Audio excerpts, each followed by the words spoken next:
I call the member for Barwon. Thank you, Mr Speaker. When the Biodiversity Conservation Act was introduced in 2016, the LNP sold it as a streamlined approach to biodiversity conservation and land management. The Environment Minister at the time said in his second reading speech, the new framework is based on the widely accepted view that we can have sustainable development while also protecting and enhancing our biodiversity. We're a few years down the track, Mr Speaker, and I can assure this House that the stated intent of the bill differs from the reality of the bill in operation. Our regions have grave concerns that development of any type, employment, schools, hospitals, agricultural infrastructure, services and now the critical supply of housing have come to a grinding halt because of the Biodiversity Conservation Act and the Biodiversity Offset Scheme. The cost of offsetting credits is so high that it financially and commercially prohibits nearly all types of developments from proceeding. Simply put, the opportunity for regional centres to grow is hamstrung by the scheme. I've recently spoken with the Coalition of Regional Surveyors, local government and regional developers, including Craig Davies, Mayor of Narromine, who are asking why the bush must carry the city's environmental compliance burden. The layers of disadvantage we face in the West far outweigh those of the city. Our life expectancy is shorter, we cannot attract doctors or healthcare professionals to our towns, droughts, floods and bushfires impact us in many ways worse than they ever have. The bush sees the biodiversity offset scheme as another layer of disadvantage, this time of a bureaucratic nature and one that holds us back from helping ourselves. What we see out west is major state infrastructure powering ahead, like inland rail and Transgrid, driving up the price of credits and depleting them. Regional growth targets cannot be met because of the need for affordable credits within the western region.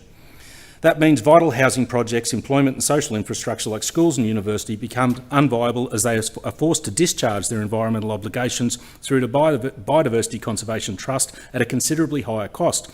I've been told about one situation where the market value of credits was $600 per credit and through the trust $7,500 per credit. A project valued at $336,000 in the Berkshire has additional offset costs of $3.4 million, so the project is lost.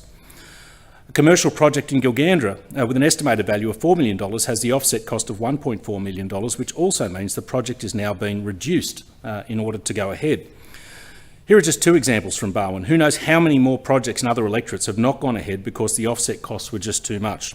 Regional development is critical to attracting people to our regional, rural and remote towns. Mr Speaker, the current situation under the Biodiversity Conservation Act is the antithesis of balancing development with environmental outcomes. Without development, there can be no environmental benefit from the offset scheme. We're not asking to pave paradise to put up a parking lot. We need projects for the public good, hospitals, school, housing, to help support our growing population centres. The intent of the Act is good, but it is not working.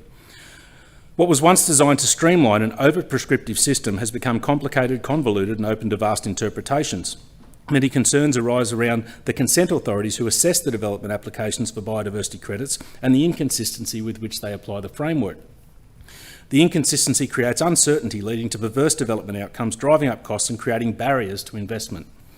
For example, a biodiversity constraint study was conducted on cultivation paddocks that had not been worked for a couple of years and were left to fallow. The paddocks had not been sprayed nor cultivated prior to the assessment. The weeds found in the paddock were considered native species and the cultivation paddocks were classified as degraded woodland. The overall ecosystem offset cost for the 46 lots was calculated to be around $16.2 million. That's $352,000 per lot. Post-subdivision, the land value would be $300,000 to $350,000 per lot. In this one example, the offset costs are worth more than the value of the land, and that's without adding the development application costs, construction costs and council fees. There needs to be a better system, and there are good people out there with great solutions. One of the solutions is setting an offset cap at no more than 10% of the Englobo land value. Another I brought to the attention of this House through a notice of motion is the use of the significant increase in national parks in regional New South Wales to provide offsets at no financial cost for public good projects. Our offset goals will still be achieved, but they'll be balanced with public good developments that our regions desperately need.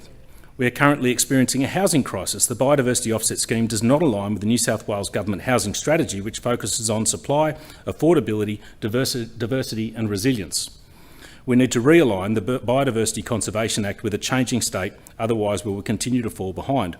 We have a golden opportunity in our regions now to invest in all scales of development. Let's not let a poorly designed offset scheme hold us back any longer. Thank you, Mr Speaker.